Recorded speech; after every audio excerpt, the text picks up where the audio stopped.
നമസ്കാരം. VMTV ന്യൂസിന്റെ ഈ മണിക്കൂറിലെ പ്രധാന വാർത്തയിലേക്ക് എല്ലാ മാന്യ പ്രേക്ഷകർക്കും സ്വാഗതം. കേരളം ഉത്കണ്ഠയോടെ ഉറ്റുനോക്കുന്ന പാറശാല ഷാരൂൺ വധക്കേസിൽ ശിക്ഷാവിധി അല്പസമയത്തിനകം വരാനിരിക്കുകയാണ്. KC ഗ്രീഷ്മയും ഗ്രീഷ്മയുടെ അമ്മാവൻ നിർമ്മൽ കുമാറും ഉൾപ്പെടെ കുറ്റക്കാരാണെന്നാണ് കോടതി ഇന്നലെ കണ്ടെത്തിയിരുന്നത്. ഗ്രീഷ്മയ്ക്ക് പരമാവധി ശിക്ഷ നൽകണമെന്നാണ് ഷാരൂണിന്റെ ബന്ധുക്കൾ മാധ്യമങ്ങളോട് പ്രതികരിച്ചത്. അതിന്റെ കൂടുതൽ വിശദാംശങ്ങളുമായി ഞങ്ങളുടെ റിപ്പോർട്ടർ ബിലു ചേരുന്നു. Good morning Anuja. കേരളം ഏറെ ആകാംക്ഷയോടുകൂടി തന്നെ ഉറ്റുനോക്കിക്കൊണ്ടിരിക്കുന്ന കേസാണ് പാറശാല ഷാരൂൺ വധക്കേസ്. ഈ കേസിൽ കഴിഞ്ഞ ദിവസം തന്നെ ഈ കുറ്റവാളിയാണെന്ന് ഗ്രീഷ്മയുടെ ശിക്ഷാവിധി വന്നിട്ടുണ്ടായിരുന്നു. അതോടൊപ്പം തന്നെ മൂന്നാം പ്രതിയായിട്ടുള്ള അമ്മാവൻ നിർമ്മലകുമാറിനും അതോടൊപ്പം അമ്മയും ഒക്കെ തന്നെ ഈ കേസിൽ കുറ്റവാളികളാണ്. രണ്ടാം പ്രതി അമ്മ സിന്ധുവിനെ കോടതി കഴിഞ്ഞ ദിവസം തന്നെ വെറുതെ വിട്ടിരുന്നു. കാരണം കൊലപാതകം, വിഷം നൽകൽ, തെളിവ് നശിപ്പിക്കൽ അടക്കമുള്ള കുറ്റങ്ങൾ തെളിഞ്ഞിട്ടുണ്ടെങ്കിലും തെളിവുകളുടെ അമ്മയ്ക്കെതിരെയുള്ള തെളിവുകളുടെ അഭാവത്തിലാണ് കോടതി അമ്മയെ വെറുതെ വിട്ടത്.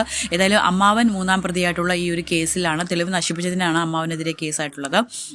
മനുഷ്യ മനസാക്ഷി ഒരു ഞെട്ടിച്ച കേസ് തന്നെയായിരുന്നു ഇത്. നെയ്യാറ്റിൻകര സെഷൻസ് കോടതിയാണ് കഴിഞ്ഞ ദിവസം ഗ്രീഷ്മ കുറ്റവാളിയാണെന്ന് കണ്ടെത്തി വിധി പറഞ്ഞത്.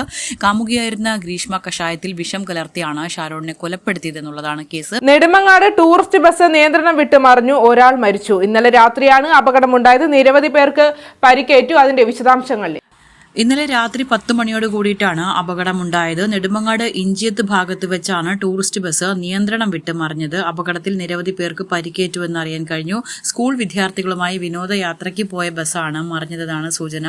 ആര്യനാട് ഭാഗത്തു നിന്നുള്ള ബസ്സാണ് അപകടത്തിൽപ്പെട്ടത്. സംഭവം നടന്ന ഉടനെ തന്നെ പോലീസും നാട്ടുകാരും ഫയർഫോഴ്സും ചേർന്ന് രക്ഷാപ്രവർത്തനം നടത്തി. കഴിഞ്ഞ കുറച്ചു ദിവസങ്ങളായി ഏറെ കോളിളക്കം സൃഷ്ടിച്ച നെയ്യാറ്റിൻകര ഗോപന്റെ സംസ്കാര ചടങ്ങുകൾ നടത്തി.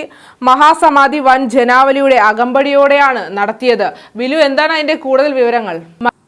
അനുജ, മരണവും സംസ്കാരവും വിവാദമായതിനെ തുടർന്ന് നെയ്യാറ്റിൻകരയിൽ കല്ലറ തുറന്ന് പുറത്തെടുത്ത ഗോപന്റെ മൃതദേഹം പോസ്റ്റ്മോർട്ടത്തിന് ശേഷം വീണ്ടും ഇന്നലെ തന്നെ സംസ്കരിച്ചു. നാമജപ ഘോഷയാത്രയോട് കൂടിയിട്ടാണ് നെയ്യാറ്റിൻകരയിലെ സ്വകാര്യ ആശുപത്രിയിലെ മോർച്ചറിയിൽ നിന്ന് മൃതദേഹം വീട്ടിലെത്തിച്ചത്. തുടർന്ന് മതാചാര്യന്മാരുടെ സാന്നിധ്യത്തിൽ മൃതദേഹം സംസ്കരിക്കുകയായിരുന്നു. ഇതിനായി പുതിയ സമാധി സ്ഥലം ഒരുക്കിയിരുന്നു. മൃതദേഹം പുറത്തെടുക്കാനായി പൊളിച്ച കല്ലറയ്ക്ക് സമീപം ഇഷ്ടിക കൊണ്ടാണ് ഋഷിപീഠം എന്ന പേരിൽ പുതിയ സംസ്കാര സ്ഥലം ഒരുക്കിയത്. സംസ്കാര ചടങ്ങിനായി വീടിന് മുന്നിൽ പന്തൽ ഉൾപ്പെടെയുള്ള ക്രമീകരണങ്ങളും ഒരുക്കിയിരുന്നു.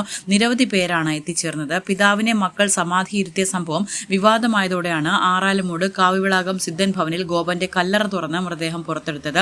മരണകാരണം പൂർണ്ണമായിട്ടും ആയിട്ടില്ല എന്നാണ് റിപ്പോർട്ട്. ആന്തരാവയവങ്ങളുടെ പരിശോധനാ ഫലം ലഭിച്ചാലേ മരണകാരണം അറിയാൻ കഴിയൂ എന്നാണ് പോസ്റ്റ്മോർട്ടം ചെയ്ത ഡോക്ടർമാരുടെ സംഘം പോലീസിനെ അറിയിച്ചിരിക്കുന്നത്. മരണത്തിൽ അസ്വാഭാവികത ഇല്ലെന്നാണ് പ്രാഥമിക നിഗമനം. ശരീരത്തിൽ ക്ഷതമോ മുറിവുകളോ ഒന്നും തന്നെ ഇല്ല. തലയിൽ കരുവാളിച്ച പാടുകളുണ്ട്. ഈ മരണകാരണം കണ്ടെത്താൻ ചില പരിശോധനാ ഫലങ്ങൾ പുറത്തു വരേണ്ടതുണ്ട്. ശ്വാസകോശത്തിൽ ഭസ്മം കലർന്നിട്ടുണ്ടെന്ന സംശയമുണ്ട്. തലയിലെ കരുവാളിച്ച പാടുകൾ പരിക്കിൻ്റെതാണോ എന്ന് പരിശോധിക്കണം. വിഷം ഉള്ളിൽ ചെന്നിട്ടുണ്ടോ എന്നറിയണമെങ്കിൽ ആന്തരിക അവയവങ്ങളുടെ പരിശോധനാ ഫലവും പുറത്തു വരേണ്ടതുണ്ട്. ഈ സമാധി വിഷയം വിവാദമായപ്പോൾ ഒരു വിഭാഗത്തിനെതിരെ നടത്തിയ പരാമർശങ്ങളിൽ മാപ്പ് ചോദിച്ചുകൊണ്ട് ഗോപുവിന്റെ മകൻ സനന്ദൻ തന്നെ പുറത്തെത്തിയിട്ടുണ്ടായിരുന്നു, തുറന്നു പറഞ്ഞിട്ടുണ്ടായിരുന്നു. അന്വേഷണവുമായി പൂർണ്ണമായി സഹകരിക്കുമെന്നാണ് ഇപ്പോൾ സനന്ദനും വ്യക്തമാക്കിയിരിക്കുന്നത്. മറ്റൊരു ശുഭകരമായ വാർത്തയിലേക്കാണ് പോകുന്നത്. ഗാസയിലെ വെടിനിർത്തൽ കരാറിന് ഇസ്രായേൽ മന്ത്രിസഭയുടെ അംഗീകാരം. ഇന്ന് പുലർച്ചെ ചേർന്ന യോഗത്തിലാണ് തീരുമാനമായത്. അതിന്റെ വിശദാംശങ്ങൾ. വളരെ ശുഭകരമായിട്ടുള്ളൊരു വാർത്ത തന്നെയാണ് ഈ പുലർച്ചെ നമുക്ക് റിപ്പോർട്ട് ചെയ്യാൻ സാധിക്കുന്നത്. ഗാസയിലെ വെടിനിർത്തൽ കരാറിന് ഇന്ന് പുലർച്ചെ നടന്ന മന്ത്രിസഭയിലാണ് ഇസ്രായേലിന്റെ അംഗീകാരം ലഭിച്ചിരിക്കുന്നത്. കരാർ നാളെ മുതലാണ് പ്രാബല്യത്തിൽ വരുന്നത്. സുരക്ഷാ മന്ത്രിസഭയുടെ അംഗീകാരം ലഭിച്ച ശേഷമാണ് വെടിനിർത്തൽ കരാർ 33 അംഗ സമ്പൂർണ്ണ മന്ത്രിസഭയുടെ വോട്ടെടുപ്പിനായിട്ട് കൈമാറിയിരുന്നത്. 24 പേർ കരാറിനെ അനുകൂലിച്ച് വോട്ട് ചെയ്തതോടെയാണ് ഈ കരാറിന് അംഗീകാരമായത്. കരാർ വ്യവസ്ഥയിൽ അവസാന നിമിഷം ഹമാസ് ചില മാറ്റങ്ങൾ വരുത്താൻ ശ്രമിച്ചുവെന്ന് ആരോപിച്ചാണ് ഇസ്രായേൽ പ്രധാനമന്ത്രി ബെഞ്ചമിൻ നെതന്യാഹു ഇന്നലെ വെടിനിർത്തൽ കരാറിന് അംഗീകാരം വൈകിപ്പിച്ചത്. കരാർ പ്രാബല്യത്തിൽ വന്നാൽ ബന്ദികളെ ഞായറാഴ്ച പുലർച്ചെ മുതൽ മോചിപ്പിക്കുമെന്ന് പ്രതീക്ഷിക്കുന്നതായും നെതന്യാഹു വ്യക്തമാക്കിയിട്ടുണ്ട്. ബന്ദികളെ സ്വീകരിക്കാനും അവർക്ക് വേണ്ട ചികിത്സാ സൗകര്യങ്ങളടക്കം ഇസ്രായേൽ ഒരുക്കിയിട്ടുണ്ടെന്ന് ആരോഗ്യ മന്ത്രാലയവും അറിയിച്ചിട്ടുണ്ട്. യുഎസിന്റെ പിന്തുണയോടെ ഈജിപ്തിന്റെയും ഖത്തറിന്റെയും മധ്യവ്യവസ്ഥയിൽ നടത്തിയ മാസങ്ങൾ നീണ്ട ചർച്ചകൾക്കൊടുവിലാണ് വെടിനിർത്തൽ സാധ്യമാകുന്നത്. വെടിനിർത്തൽ ചർച്ചകളിലെ പ്രഥമ മധ്യസ്ഥരാണ് ഖത്തർ എന്നാണ് അറിയാൻ കഴിഞ്ഞത്.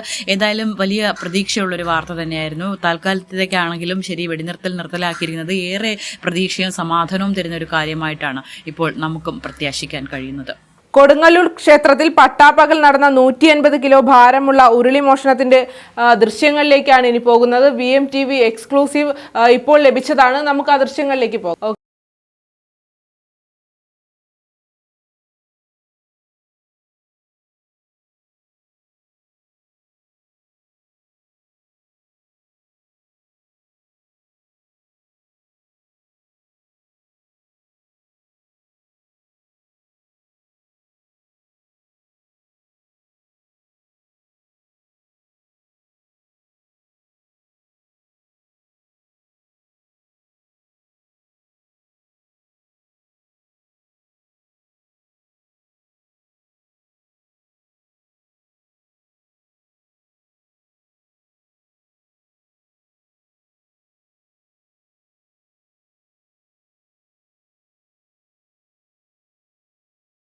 ഓക്കെ, നന്ദി ബിലു. ഈ മണിക്കൂറിലെ പ്രധാന വാർത്തകൾ അവസാനിക്കുന്നു. വരും മണിക്കൂറിലെ വാർത്തകളും വിശേഷങ്ങളുമായി വീണ്ടും കാണാം.